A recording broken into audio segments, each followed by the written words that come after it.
내용 한시 하나 읽어 드리려고 하는데요. 제가 낭독 한번 해볼까요? 한 손에 막대 들고 또 한 손에 가시 쥐고 늙는 길 가시로 막고 오는 백발 막대로 치려드니 백발이 제 먼지 알고 지름길로 오더라. 고려 시대에 우탁이라는 한학자가 쓴 탈로가입니다. 늙음을 한탄하는 참 아쉬워하는 참 탄식시인데요. 자, 이 시의 내용 결국 세월 앞에 장사가 없다는 말이죠.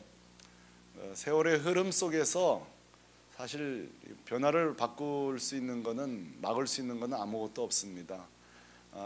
외모도 그렇죠. 우리의 성격도 성품도 심지어는 건물도 모든 것이 다 세월 앞에 다 바뀌어 갑니다. 바뀌는 걸 막을 수는 없죠. 다만 건강하게 바뀌느냐 나쁜 방향으로 바뀌느냐만 있을 뿐이죠. 이 선택만 있죠. 자, 우리 건강하게 바뀌는 걸 우리는 변화라고 하고요, 나쁜 방향으로 바뀌는 것을 우리는 변질이라고 해요. 사실 우리 인생에 이 질문은 자주 던지는 게 좋습니다. 나는 변화되고 있는가 변질되고 있는가. 자, 이 질문은 신앙적으로도 자주 던지는 게 건강합니다. 나는 영적으로 지금 주님의 형상으로 변화되고 있는가 아니면 세속적으로 변질되고 있는가. 자, 2020년도 올 한해 저와 여러분이 세속적으로 변질되는 신앙이 아니라 주님의 형상으로 변화되는 해가 되기를 간절히 소망합니다. 자, 이 질문을 빌립보 교회에게 제가 한번 던져보겠습니다. 자, 빌립보 교회는 지금 변화되고 있는가요? 변질되고 있는가요? 하고 빌립보 이 교회에 던져본다면, 자, 빌립보서를 통하여서 빌립보 교회가 대답을 할 때에 사실은 둘 다 공존합니다. 빌립보서 전체를 읽어보면 분명히 주님의 형상으로 변화되는 부분도 있고요, 또 변질된 부분이 빌립보서에 고스란히 나오고 있습니다. 자, 빌립보 교회가 영적으로 성장했다, 변화됐다는 증거를 바울이 여러 차례 이야기한 적이 있어요. 1장 7절에 보면 바울이 이렇게 칭찬하죠. 이 복음에 대해서 너희가 나와 동참한 교회다, 너희가 참 성장했다, 이렇게 칭찬하고 있고요. 1장 또 4절에 보면은 이 너희들이 내가 감옥에 간 것 때문에 위축되지 않고 겁없이 전도자가 된 것을 바울이 몹시 기뻐하는 장면이 나오면 성장한 거죠. 지난주 살펴본 것처럼 2장 25절에 보면은 세상의 교회의 목회자인 에바브로디도를 나한테 보내서 섬겨줬으니 교회가 얼마나 성숙한 거예요. 그리고 한참 뒤에 우리가 이제 4장 15절에서 배우겠습니다만 모든 교회가 바울을 돕다가 중단이 다 이탈했어요. 중단했다고요, 선교를. 그런데 이 빌립보 교회만 끝까지 후원했던 교회라는 사실 때문에 칭찬합니다. 자, 구석구석에 빌립보 교회가 어린아이 신앙이 아니라 건강하게 변화되고 성장한 것을 이야기하고 있는 한편, 오늘 말씀에 보면은 빌립보 교회도 여전히 시간 앞에 변질된 부분도 있다는 것을 우리가 살펴볼 수 있어요. 오늘 좀 단호하게 이 부분을 본격적으로 이제 다루려고 하는데요.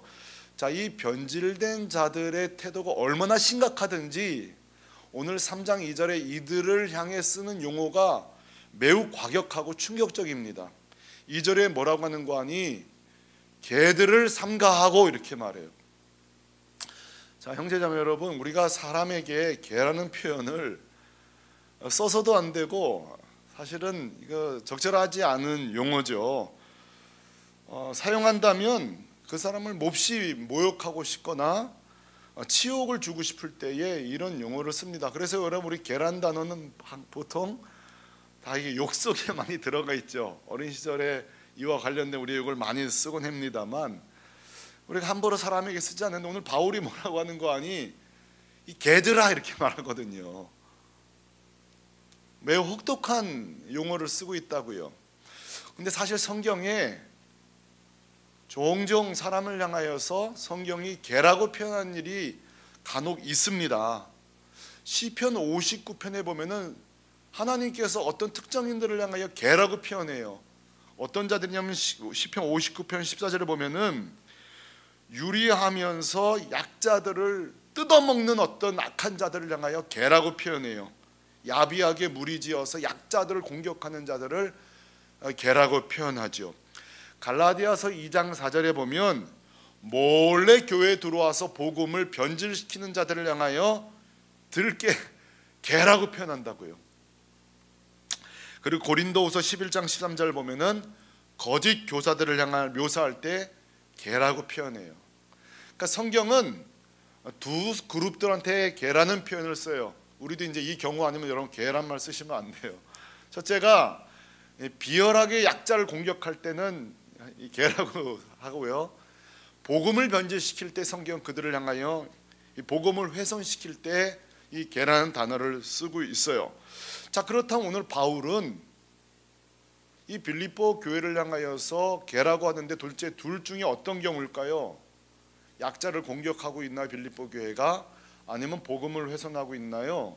한번 살펴보죠. 그 2절 뒤에 그 단서가 나옵니다. 바울이 개라고 했던 표현이. 우리가 주목해야 될 문장이 뭐냐면 한번 따라 하실래요? 몸을 상해하는 일을 삼가라. 자, 이제 단어 이 문장 몸을 상해하는 일, 이것 때문에 바울이 지금 흥분하기 시작한 건데, 자, 여러분 여기서 말하는 몸을 상해하는 일이라는 것은 우리가 잘 아는 대로 할례를 말합니다. 여러분 할례가 무엇입니까? 소위 남성의 생식기를 표피를 잘라다니는 것을 여러분 할례라고 해요. 오늘날도 우리가 이것을 하는 이유는 위생상이라든지 건강상으로 우리가 이제 아이 때 시행하게 되는데, 구약 시대에는 할례가 그런 건강상 위생상보다 훨씬 중요한 의미가 있다는 거 아시죠? 그게 뭔가요? 하나님과 우리 사람 사이에 이 언약을 체결하잖아요. 나는 너희 하나님이 되고 너희는 내 백성이 될 것이다 하고 이미 구두 체결은 이미 된 거예요. 그리고 그 증표, 이제 표지라 그러는데 그 중에 하나가 이제 언약이 있고 율법이 있고 또 하나가 이제 할례인 거죠. 예를 한번 들어볼게요. 자, 우리가 사업을 하기로 했어요. 제가 얼마를 입금시켜주면 물건 다음 달까지 물건 몇백 개를 보내주겠다. 구두로 우리는 사업에 합의를 해요. 근데 우리가 그걸로 만족하지 않죠. 뭐를 쓰죠? 계약서를 쓰죠. 계약서를 쓰고 그 계약서대로 의무를 이행한다고요. 그러나 계약서는 이미 구두로 합의가 된 내용이 증표가 이제 계약서죠. 예, 좀 이해가 안 되는 것 같으니까 좀 더 적절한 예를 들어보면 연인 사이에 우리가 사랑하잖아요. 자, 사랑하는 상대에게 뭘 주죠? 뭘 주죠? 반지를 주죠. 어떤 분이니까 통장 그러시더라고요. 예, 그게 더 좋을지도 모르겠어요. 예, 보통 우리는 사랑할 때 이제 반지를 주죠. 자, 그럼 반지가 먼저입니까? 사랑하는 게 먼저입니까? 사랑하는 게 먼저죠. 물론 김중배의 반지를 받고 이렇게 사랑하게 되는 경우도 있습니다만 사랑이 먼저죠.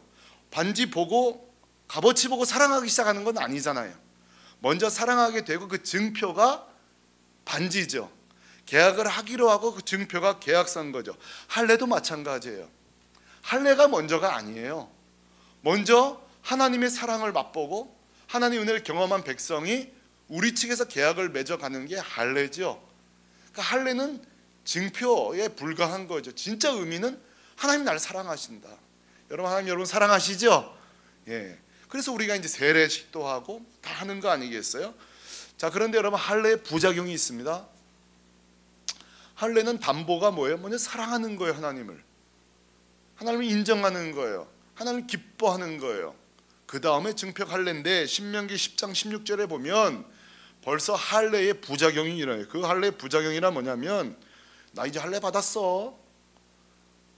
나는 할례 받았는데 뭐 하면서 뭐라고 하는 거 아니? 범죄하기 시작하는 거예요.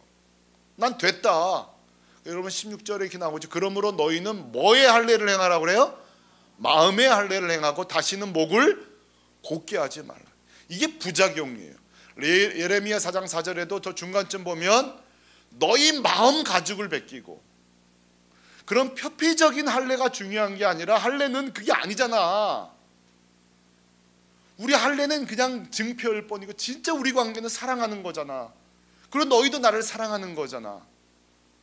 근데 여러분 할례 받았다는 이유만으로 삶은 그냥 엉망으로 범죄하고 살아가는 걸 향하여 주님은 진짜 우리가 마음으로 할례가 필요한 거 아니니?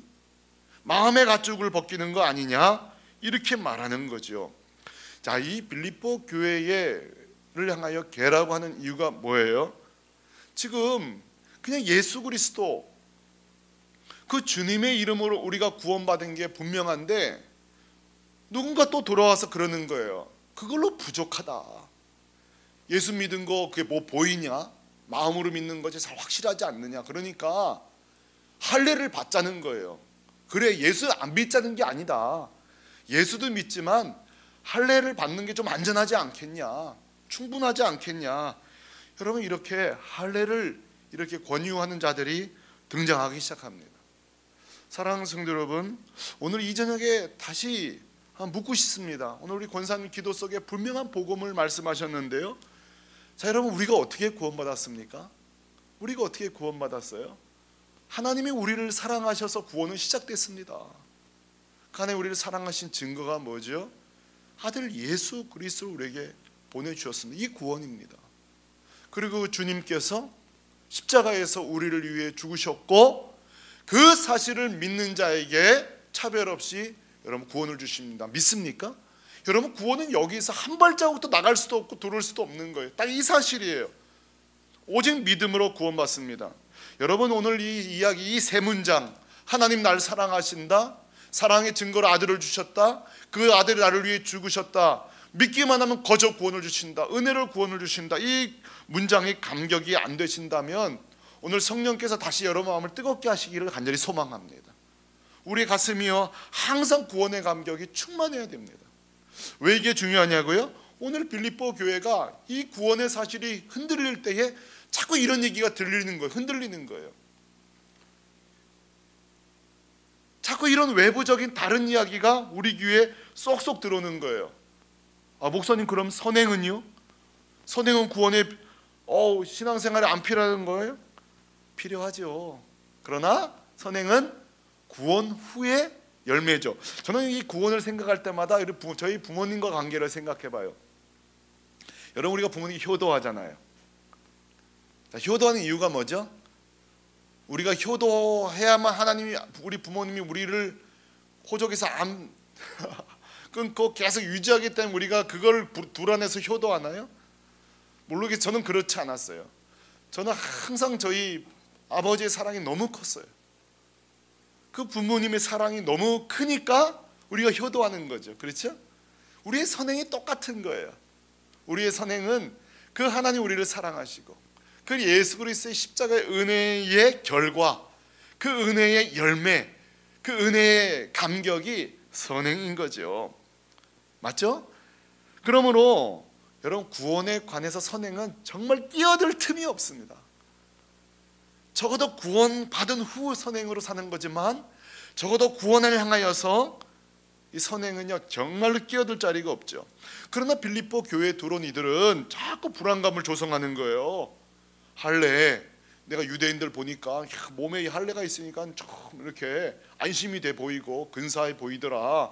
우리도 할례를 받아야 된다. 여러분, 이런 말이요, 십자가 은혜가 흔들리면요 계속 흔들리는 거예요.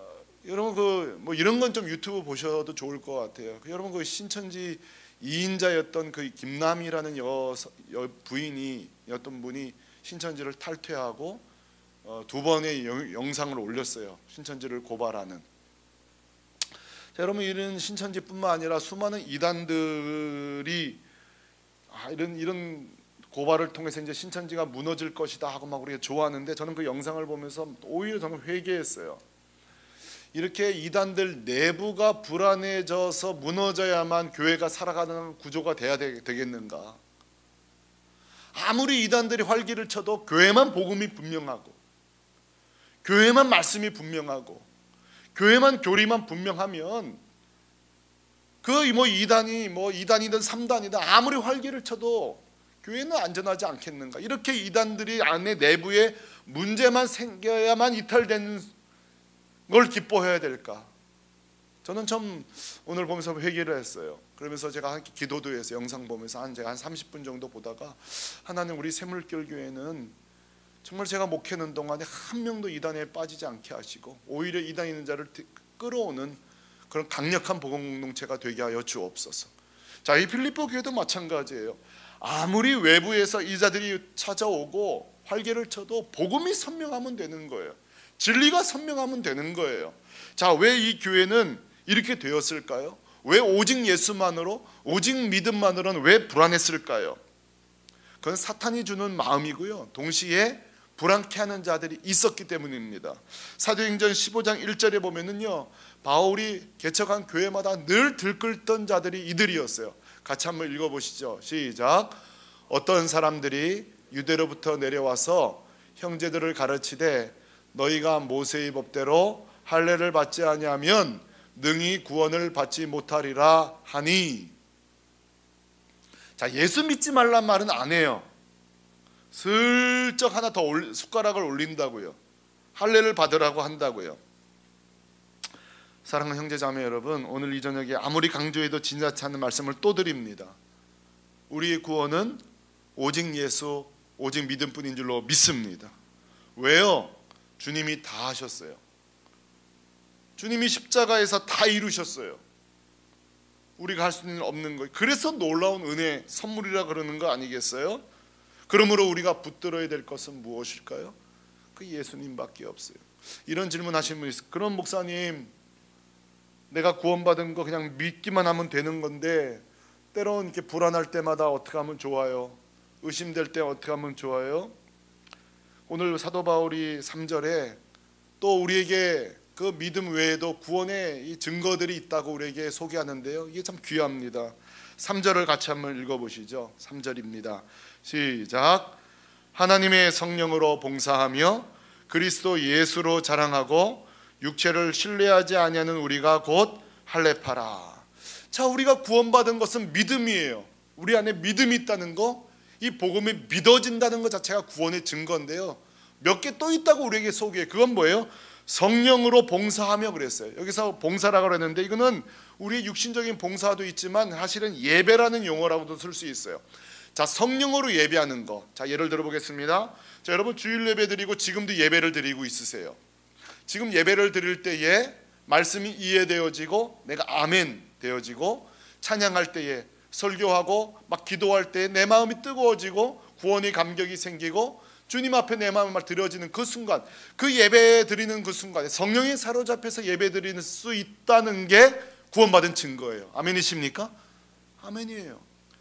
조금 더 쉽게 설명할까요? 지금 여기에 오신 것 자체가 구원받은 거예요. 구원받지 못한 여기 올 수 없어요. 믿음이야 크든 작든 관계없어요. 저는 많이 격려해 드리곤 해요. 목사님, 저는 사실 잘 알아듣지도 못하고 어쩔 때는 이해도 못하고 예배 시간에 때는 졸고 가기도 해요. 그런 말 할 때도 저는 정말 그냥 하고 싶은 격려가 아니라, 그래도 성령 이 자리에 왔다는 것 자체가 성령의 역사예요. 뭐 졸다가 마지막 축도 때에 은혜 받으시던, 성가대 은혜 받으시던, 어쨌든 내가 은혜 받을 수 있다는 거, 그게 성령의 역사예요. 그게 구원받은 증거라고요. 저는 개인적으로 예배 드릴 때에 내가 구원받은 자구나, 늘 감격스러워요. 예배 드릴 때마다. 우리 전은사님 설교하시던, 또 장로님 대표 기도할 때 제가 뭐 억지로 돼요? 오늘도 우리 권사님 기도하실 때 제 마음에 막 은혜가 될 때, 내가 구원받은 사람이구나, 내가 정말 구원받은 사람이구나. 예, 저는 이게 가정에서 잠깐 기도할 때에, 또 식사 기도할 때에 제일 밥 빨리 먹고 싶은 사람이 막 먼저 대표 기도하겠다 그러거든요. 근데 우리 막내가 기도하는데 막 감격이 돼요. 너무 감격스러워요. 이 아이가 기도하는 문장을 들을 때에 너무 감격. 그게 제 안에 성령께서 그 감격을 주시거든요. 그게 제가 구원받은 증거예요. 우리 예배 드릴 수 있는 거, 함께 예배 드릴 수 있는 거. 두 번째 여기 보면 예수로 자랑하고 이랬어요. 우리가 모든 대화 가운데 자꾸 주님을 높이고 주님을 이야기하고, 그게 여러분 우리가 구원받은 증거예요. 날마다 주님 앞에 기도하게 되고, 걸어가면서든 뭐하든 간에 주님께 자꾸 질문 드리고 예수를 높이고 싶고, 그 예수님을 든든히 붙잡는 거, 그게 구원받는 거예요. 자, 오늘 말씀 어떻게 적용할 수 있을까요? 자, 우리가 이 십자가 은혜, 이 예수 그리스도 구속의 은혜가 자꾸 희미해지면요, 자꾸 이상한 게 우리 안에 끼어듭니다. 뭔가 자꾸 행함으로 주님을 만족시켜드리고, 절대 그렇지 않습니다. 자꾸 다른 걸 붙잡고 싶다고요. 우리의 예배 횟수가 우리의 구원의 보증이 아닙니다. 우리의 교회 연수도요, 직분도요, 그거 아무것도 아닙니다. 정말 중요한 것은 지금 내가 주님과 관계 맺고 있다는 이 사실, 이 믿음, 지금 주님 안에서 내가 살아가고 있다는 이 사실, 이 성령 충만한 예배, 이 생생한 이 관계가 정말 주님이 원하시는 거죠. 우리가 자꾸 다른 것들을, 내가 몇 대째고 그런 것은 사실은 하나도 중요하지 않습니다. 종정 목사님, 저는요, 우리 저희 집에 저희가 1대예요. 그래서 응답도 더딘 것 같고 신앙생활이 어려워요. 그런 분이 있어요. 논리적으로는 제가 동감해 줄 수 있지만 전혀 성경적이지 않습니다. 1대이기 때문에 주님이 더 역사하시는 거죠. 더 불쌍히 보시고 더 위로해 주시고. 여러분 믿습니까? 그 하나님의 은혜예요. 주님만 붙들면. 여기 아마 1대에 계신 분도 많으실 거예요. 얼마나 외로운지 몰라요. 쓸쓸하고 얼마나 외롭죠. 근데 여러분 감사하지 않아요? 이 집안에 나라도 예수 믿고 있다는 게, 내가 구원의 문을 열었다는 사실이 얼마나 감사해요. 얼마나 감사해요. 오늘 말씀을 준비하다가 오늘도 숙제를 좀 준비해 왔습니다. 첫째로는 정말 묻고 싶습니다. 목사님, 그 구원의 감격이야 성찬식 다가오고 고난주간 다가올 때 살짝 하는 거죠. 예수 한 20-30년 믿다 보면 그거 원래 맹숭맹숭한 거예요. 천만에 만만에 동의할 수가 없습니다. 날마다 우리가 십자가로, 그 구속의 은혜로 늘 생생하게 뜨거워지는 저와 여러분 되기를 소망합니다. 그래서 하나 제안을 하고 싶습니다. 아이들 대학 갈 때도 금식기도 하고 수술 앞두고도 금식기도 하시지만 내 안에 십자가 은혜가 살아나도록 금식 한번 해보시기 바랍니다. 이제 3월 달에 고난주간 다가오시는데요, 3일이든 아침만 정도, 주님, 나는 이렇게 십자가 은혜가 이렇게 맹숭맹숭하게 살 수 없습니다. 이 구원의 감격이 제 안에 정말 펄펄 끓기를 원합니다. 이 십자가만 바라봐도, 주님만 바라봐도 내 가슴이 정말 떨리고, 마틴 루터가 말한 것처럼 주님 죽으신 일이 어제일만 같습니다. 그런 감격이 있기를 원한다고 한번 도전해 보시기 바랍니다. 그리고 날마다 구하십시오. 아침마다, 하나님, 오늘 아침도 갈보리 언덕 잠깐 들렸다가 합니다. 내 가슴을 주의 십자가 은혜로 채워주십시오. 자, 두 번째 숙제는요, 우리 가족 구성원들을 전체를 다시 한번 점검하십시오. 어머니, 저 교회 잘 나가고 있어요. 아니, 나 교회 나가는 것보다 너 정말 예수 믿고 있냐고, 너 요즘 예배가 너희 감격이 되고 있니? 더 깊이 터치에 들어가시기 바랍니다. 제가 왜 이렇게 얘기하냐고요? 정말 주님 안에서 뜨겁지 않으면요, 중립은 없습니다. 뜨겁든지 아니면 정말 세속화되든지 중간이 없어요. 신앙은 중간이 있을 수 없습니다. 날마다 점검하십시오. 날마다 가족들을 점검하십시오. 우리 자신도 마찬가지입니다. 예배 드려서 주일날 교회 갔었어요. 그걸로 안 됩니다. 어머니, 엄마, 나 요즘 주님과 관계 괜찮아요. 나 요즘 주님과 관계 괜찮아요. 제 옛날에 은사 목사님은요, 꼭 혼낼 때 얘 왜 그거 이렇게 했어요? 좀 얼마나 좋아요. 왜 지난주에 가셨어요? 그냥 그것만 얘기하면 되는데 늘 이렇게 물어요. 이전도사님, 요즘 주님 관계 어떠세요? 이렇게 물어봐요. 힘들어요. 이전도사님, 요즘 주님과 관계가 어떠세요? 그러면 이제 쭉 자아 비판을 할 수밖에 없는 거예요. 지금 생각해보니까 굉장히 근본적인 질문을 저에게 던지신 거예요. 굉장히 근본적인 질문. 저에게 뭘 말하고 싶었는지는 몰라요. 제가 기도 생활이 약해졌는지, 제 예배 인도하는 게 약해졌는지, 설교가 약해졌는지, 뭐든지 모르겠어요. 뭐 때문인지. 하지만 제일 근본적인 걸 물으시는 거예요. 제가 한번 큐티하다가 세상에 제일 무서운 질문이었다 이렇게 쓴 적이 있어요. 세 번째 숙제입니다. 우리 센터 식구들을 한번 다 점검하십시오. 우리 샘터 식구들이 정말 우리 십자가 위에 든든히 서 있는지, 이 복음의 감격 위에 든든히 서 있는지, 예, 저도 좀 체크해 주십시오. 우리 목사님이 요즘 십자가 위에 든든히 서 있는지, 내 배우자가 요즘 십자가 위에 든든히 서 있는지, 아무리 강조해도 지나치지 않은 질문입니다. 오늘 빌립보 교회는 그 십자가 위에 서 있지 못할 때에 변화되는 것이 아니라 변질될 수밖에 없었습니다. 주님 다시 오실 때까지 더 세상은 세속화되고 더 강력한 이단들은 나올 것입니다. 그럴지라도 우리가 날마다 성령 안에서 예배하고 날마다 예수 그리스도를 자랑하고 십자가 앞에 꽉 붙들려서 우리 샘물교회 교회는요, 이단들이 왔다가도 변화되어지고 아무 작업도 할 수 없는 복음 안에 든든하게 서 있는 그런 교회 되기를 간절히 소망합니다. 같이 기도하겠습니다. 우리 시간에 같이 한번 기도할 때에 우리 자신을 위해서 한번 기도하겠습니다. 그냥 딴 거 없어요. 계속 복음을 외치는 겁니다. 자기에게 복음을 전하는 겁니다.